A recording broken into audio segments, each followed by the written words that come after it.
지존자의 은밀한 곳에 거주하며 전능자의 그늘 아래에 사는 자여, 나는 여호와를 말하기를 그는 나의 피난처요 나의 요새요 내가 의뢰하는 하나님이라 하리니, 이는 그가 너를 새 사냥꾼의 올무에서와 심한 전염병에서 건지실 것이미로다.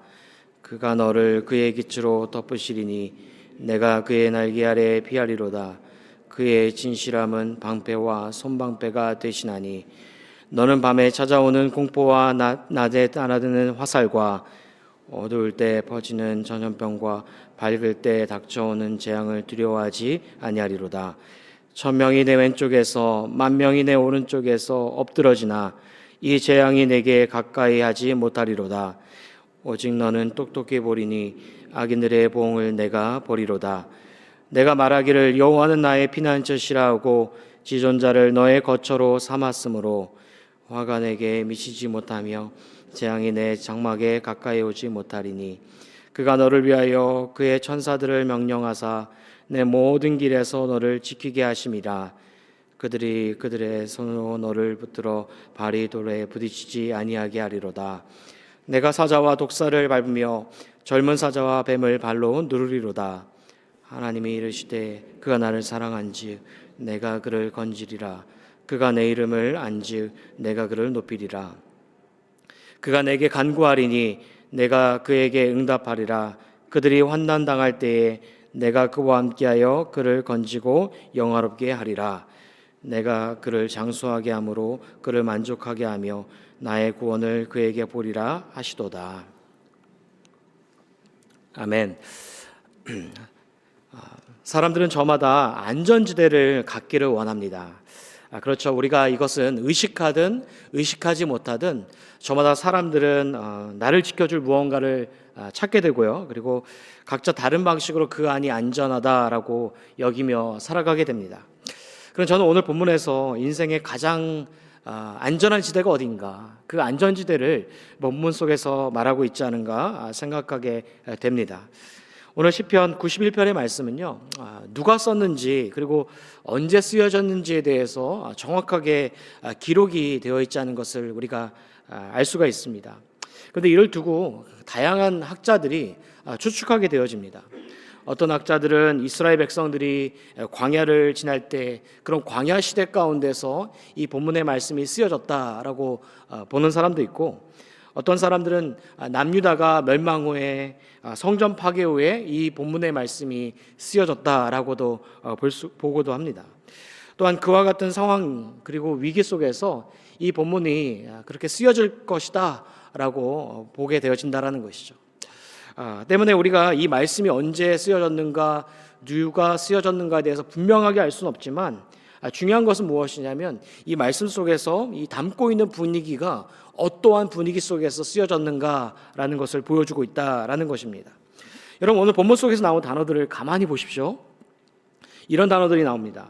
사망, 전염병, 전쟁, 공포, 불안, 재앙, 이런 우리가 생각할 때 그런 어둡고 두려운 단어들이 이 본문 속에서 가득 담겨져 있는 것을 우리가 볼 수 있습니다.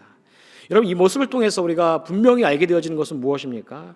그것은 시편의 저자가 편안하고 넉넉한 상황 속에서 기록하기보다도 이 상태가 위험과 여러 가지 두려움 속에서 이 시편의 말씀이 기록되어졌다라고 우리가 바라볼 수 있다라는 것입니다. 그런 가운데 여러분, 시편의 기자가 어떠한 고백을 합니까? 1절을 보면 이렇게 고백하고 있습니다.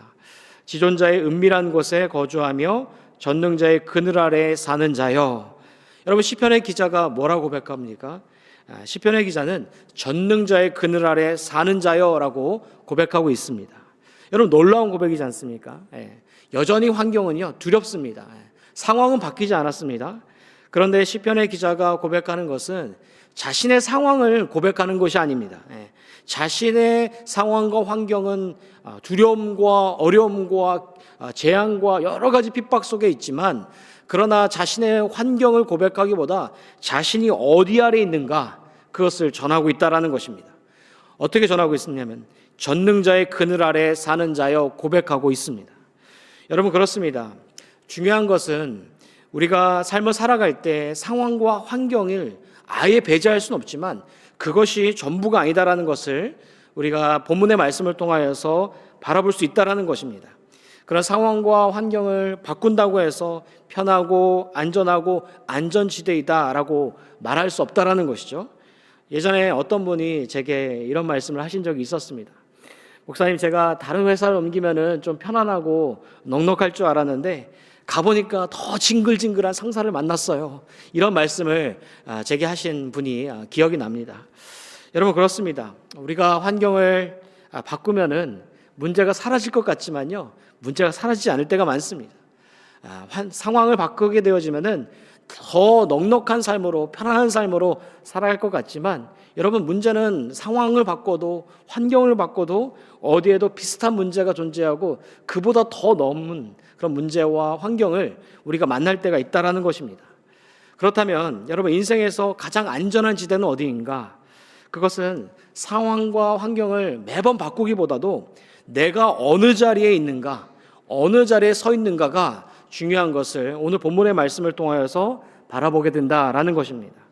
그런 시편의 기자, 여러 가지 위험과 두려움과 그 힘겨움 가운데 있었습니다. 그런데 그는 환경을 바꾸기보다, 그 환경을 바라보기보다 나는 지금 어디에 서 있는가, 그가 뭐라고 고백합니까? 나는 전능자의 그늘 아래 살고 있다, 고백하고 있다라는 것입니다. 여러분, 오늘 주어진 삶을 살아가게 될 것입니다. 여러분 삶에 어쩌면 이 기도의 자리에 나와 말 못할 사연을 가지고, 그리고 여러 가지 어려움과 고통을 가지고 살아가시는 분들이 이 기도의 제목을 가지고 이 자리에 나오신지 모르겠습니다. 그러나 우리가 그럴 때마다 어떻게 해야 되는가? 매번 상황을 바꾸고 환경을 바꾸며 상황을 탓하며 환경을 탓하기보다 내가 지금 어디에 서 있는가? 내가 지금 어디에 서 있는가? 여러분, 그럴 때마다 믿음으로 선포하십시오. 나는 전능자의 그늘 아래에 서 있다. 환경과 상황이 어렵고 힘겨움과 나를 짓눌질지라도 나는 전능자의 그늘 아래에 서 있다. 이런 고백이 여러분의 상황을 뛰어넘게 하시고 그 은혜 가운데 걸어가게 하실 줄 믿습니다. 오늘 주어진 삶을 담대하게 선포하시면서 그 그늘 아래 살아가신 자가 되기를 주님의 이름으로 간절히 축복합니다. 두 번째로, 오늘 본문의 말씀을 보게 되어지면 전능하신 그 그늘 아래 사는 자에게 무엇이 주어지는가를 보여주고 있습니다. 여러분, 2절을 보면 이렇게 선포하고 있습니다.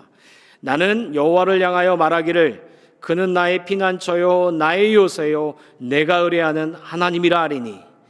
여러분, 오늘 본문 속에 나온 단어들을 가만히 보십시오. 어떤 단어가 있냐면 피난처라는 단어가 있고 요새라는 단어가 있고 의뢰함이라는 단어가 있습니다. 이 단어들 가운데 공통적으로 흐르고 있는 공통 분모가 있습니다. 그 공통 분모는 평안이라는 것입니다. 왜 그렇습니까?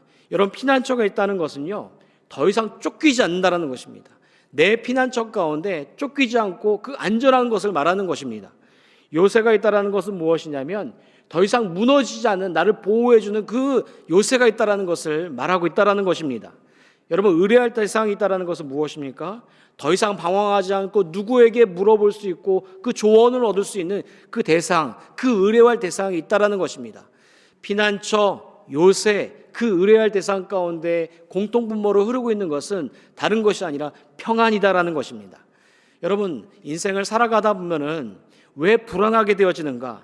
여러분, 불안한 것은 멀리 있지 않습니다. 쫓기기 때문에 불안한 것입니다. 무너질까 봐 불안한 것이고요, 어디로 가야 할지 모르기 때문에 불안한 것입니다. 그래서 사람들은 그 불안을 채우기 위해서 어떻게 하는가?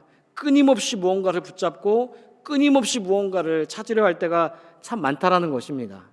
제가 예전에 한국에서 그 방영되어진 EBS 다큐 프라임 시사 채널을 본 적이 있었습니다. 그때 정말 재미있는 주제로 그 다큐를 다룬 적이 있었어요. 어떤 주제였냐면 왜 사람들이 과소비를 할까? 여러분, 왜 사람들이 과소비를 한다고 생각하십니까? 그런 과소비를 하는 것을 다큐로 다룬 적이 있었습니다. 그때 사람들이 그 과소비를 하는 그 이유는 4가지 유형이 있다고 합니다. 첫 번째는 물건이 없어서 과소비할 때가 있다고 합니다. 두 번째는 물건이 망가져서 과소비를 하기도 하고요. 세 번째는 더 좋아 보여서 그런데 네 번째는 뭐라고 말하냐면 그냥 과소비를 할 때가 많다라고 합니다. 자, 그런데 사람들이 필요한 물건을 이미 갖고 있음에도 불구하고 비싼 걸 사고 또 사고 과소비를 만들게 되어지는 그 결정적인 이유가 있는데, 그 사람들의 그 심리를 조사한 이유가 있는데, 그 심리 가운데 많은 사람들이 흐르고 있는 것은 첫 번째는 불안할 때이고, 두 번째는 우울할 때이고, 세 번째는 화날 때 과소비를 한다라는 것입니다. 여러분도 이러십니까? 화날 때, 불안할 때, 우울할 때 과소비를 하십니까? 사람들이 이러한 감정 가운데 사로잡힐 때 과소비를 한다라는 것입니다. 여러분, 물론 우리가 일반화시킬 수는 없지만 자신의 마음에 그 허전함을 채우기 위해서 과소비를 한다라는 것을 보여주고 있다는 것입니다. 무엇을 보여줍니까? 마음의 평안이 없는 것입니다. 마음의 평안이 있으면 과소비를 하지 않는다라는 것이죠. 그러고 보게 되어지면 많은 사람들이 진정으로 원하는 것은 그 마음 속에서 평안을 원한다라는 것입니다. 그래서 그 마음의 평안을 얻기 위해서 사고 또 샀고 무언가를 붙잡고 부여잡고 살아가는 것이 그 인생의 모습이요 사람의 모습이다라는 것입니다. 자, 그런데 그러한 것들은 어떻습니까? 결코 채워지지 않는다라는 것이죠. 그런 것들이 우리의 삶의 그 만족과 평안을 채울 수 없다라는 것을 우리가 바라보게 됩니다. 그래서요, C.S. 루이스 학자는 이런 말을 한 적이 있었습니다.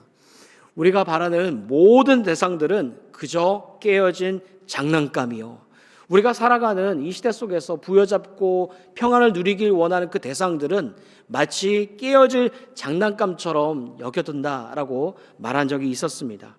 그런데 오늘 성경은 말하고 있습니다. 진정한 참된 평안이 어디에서 오는가? 그 진정한 참된 평안은 전능자의 그늘 아래 살 때 오고, 그 전능자의 그늘 아래 살아갈 때에 피난처가 되시오, 요새가 되시오, 내가 진정으로 의뢰할 대상이 그 여호와 하나님으로부터 온다라고 전하고 있습니다. 여러분 마음 가운데, 여러분 삶에 어디에서 평안을 찾으시고 어디에서 그 평안을 구하길 원하십니까? 바라기는 오늘 본문 속에서 말한 전능자의 그늘 아래 가운데 주어지는 그 피난처 되시오, 요사 되시오, 내가 진정으로 삶에 의뢰할 대상 되신 그 여호와 하나님으로부터 오게 되어지는 진정한 평안이 저와 여러분 가운데 임하기를 주님의 이름으로 소망합니다. 그래서 혼미하고 혼탁하고 끊임없이 전쟁이 발휘하는 평안이 없는 그런 시대 속에서 내가 주어진 그 자리 가운데 그 진정한 평안을 주신 그 피난처 대신, 그 요새 대신, 의뢰할 대상 대신 그 전능자의 그늘 아래 가운데 평안을 넉넉하게 누리시게 되어지는 저와 여러분들 되기를 간절히 주님의 이름으로 축복합니다. 기도하시겠습니다.